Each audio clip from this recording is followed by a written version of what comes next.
But I am here tonight because I love this country with all my heart. And it pains me to see so many people hurting. I've met so many of you. I've heard your stories. And through you, I have seen this country's promise. And thanks to so many who came before me, thanks to their toil and sweat and blood, I've been able to live that promise myself. That's the story of America.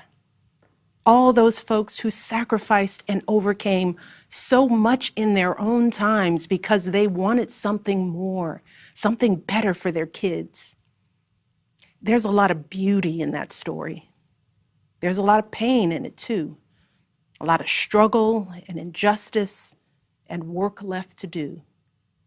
And who we choose as our president in this election will determine whether or not we honor that struggle and chip away at that injustice and keep alive the very possibility of finishing that work. I am one of a handful of people living today who have seen firsthand the immense weight and awesome power of the presidency.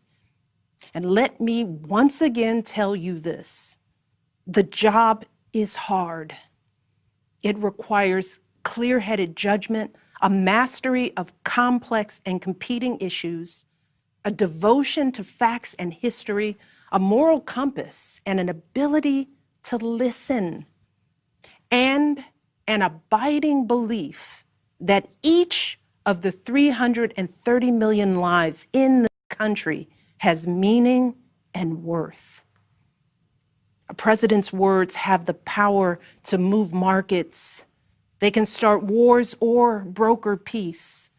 They can summon our better angels or awaken our worst instincts.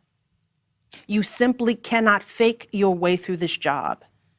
As I've said before, being president doesn't change who you are. It reveals who you are. Well, a presidential election can reveal who we are too. And 4 years ago, too many people chose to believe that their votes didn't matter. Maybe they were fed up. Maybe they thought the outcome wouldn't be close. Maybe the barriers felt too steep, whatever the reason. In the end, those choices sent someone to the Oval Office who lost the national popular vote by nearly 3 million votes. In one of the states that determined the outcome, the winning margin averaged out to just 2 votes per precinct. 2 votes. And we've all been living with the consequences. When my husband left office with Joe Biden at his side, we had a record-breaking stretch of job creation. We'd secured the right to health care for 20 million people. We were respected around the world, rallying our allies to confront climate change. And our leaders had worked hand in hand with science to help prevent an Ebola outbreak from becoming a global pandemic. 4 years later, the state of this nation is very different. More than 150,000 people have died, and our economy is in shambles because of a virus that this president downplayed for too long. It has left millions of people jobless. Too many have lost their health care. Too many are struggling to take care of basic necessities like food and rent. Too many communities have been left in the lurch to grapple with whether and how to open our schools safely. Internationally, we've turned our back, not just on agreements forged by my husband, but on alliances championed by presidents like Reagan and Eisenhower. And here at home, as George Floyd, Breonna Taylor, and a never-ending list of innocent people of color continue to be murdered, stating the simple fact that a Black life matters is still met with derision from the nation's highest office. Because whenever we look to this White House for some leadership or consolation or any semblance of steadiness. What we get instead is chaos, division, and a total and utter lack of empathy. Empathy. That's something I've been thinking a lot about lately. The ability to walk in someone else's shoes. The recognition that someone else's experience has value too. Most of us practice this without a second thought. If we see someone suffering or struggling, we don't stand in judgment, we reach out. Because there, but for the grace of God, go I. It is not a hard concept to grasp. It's what we teach our children. And like so many of you, Barack and I have tried our best to instill in our girls a strong moral foundation to carry forward the values that our parents and grandparents poured into us. But right now, kids in this country are seeing what happens when we stop requiring empathy of one another. They're looking around wondering if we've been lying to them this whole time about who we are and what we truly value. They see people shouting in grocery stores, unwilling to wear a mask to keep us all safe. They see people calling the police on folks minding their own business just because of the color of their skin. They see an entitlement that says only certain people belong here, that greed is good and winning is everything, because as long as you come out on top, it doesn't matter what happens to everyone else. And they see what happens when that lack of empathy is ginned up into outright disdain. They see our leaders labeling fellow citizens enemies of the state while emboldening torch-bearing white supremacists. They watch in horror as children are torn from their families and thrown into cages, and pepper spray and rubber bullets are used on peaceful protesters for a photo op.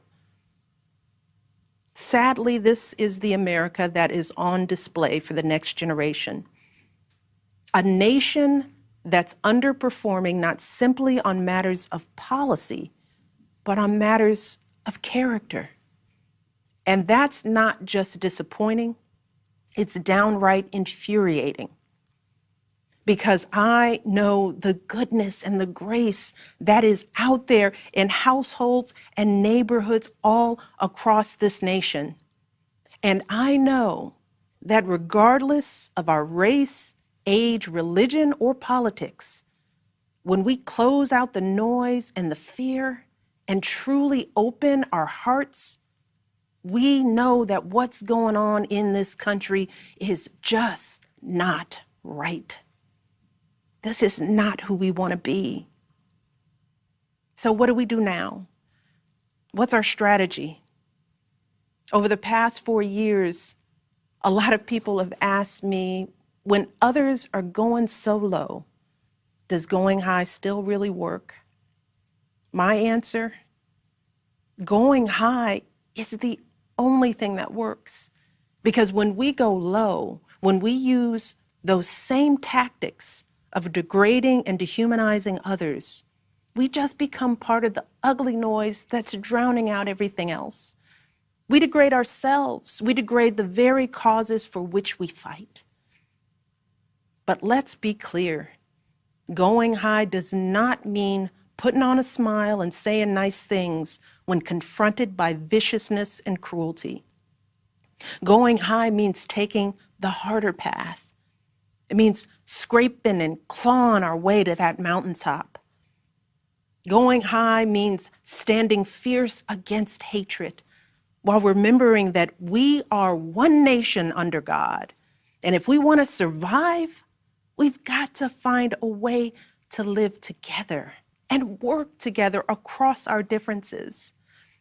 And going high means unlocking the shackles of lies and mistrust with the only thing that can truly set us free, the cold, hard truth.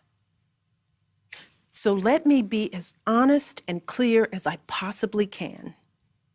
Donald Trump is the wrong president for our country. He has had more than enough time to prove that he can do the job, but he is clearly in over his head. He cannot meet this moment. He simply cannot be who we need him to be for us. It is what it is. Now, I understand that my message won't be heard by some people. We live in a nation that is deeply divided, and I am a Black woman speaking at the Democratic Convention. But enough of you know me by now. You know that I tell you exactly what I'm feeling. You know I hate politics, but you also know that I care about this nation. You know how much I care about all of our children. So if you take one thing from my words tonight, it is this. If you think things cannot possibly get worse, trust me, they can and they will if we don't make a change in this election. If we have any hope of ending this chaos, we have got to vote for Joe Biden like our lives depend on it. I know Joe. He is a profoundly decent man, guided by faith. He was a terrific vice president. He knows what it takes to rescue an economy, beat back a pandemic, and lead our country. And he listens. He will tell the truth and trust science. He will make smart plans and manage a good team. And he will govern as someone who's lived a life that the rest of us can recognize. When he was a kid, Joe's father lost his job. When he was a young senator, Joe lost his wife and his baby daughter. And when he was vice president, he lost his beloved son. So Joe knows the anguish of sitting at a table with an empty chair, which is why he gives his time so freely to grieving parents.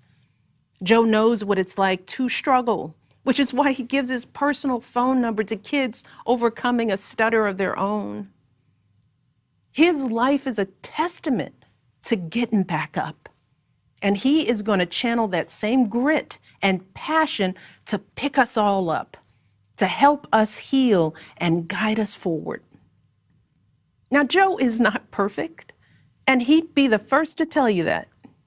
But there is no perfect candidate, no perfect president, and his ability to learn and grow, we find in that the kind of humility and maturity that so many of us yearn for right now.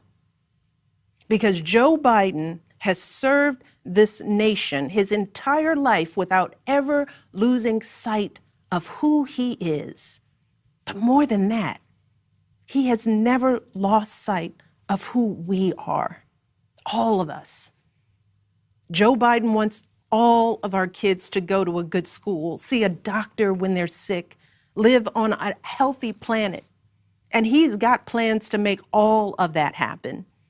Joe Biden wants all of our kids, no matter what they look like, to be able to walk out the door without worrying about being harassed or arrested or killed. He wants all of our kids to be able to go to a movie or a math class without being afraid of getting shot. He wants all our kids to grow up with leaders who won't just serve themselves and their wealthy peers, but will provide a safety net for people facing hard times.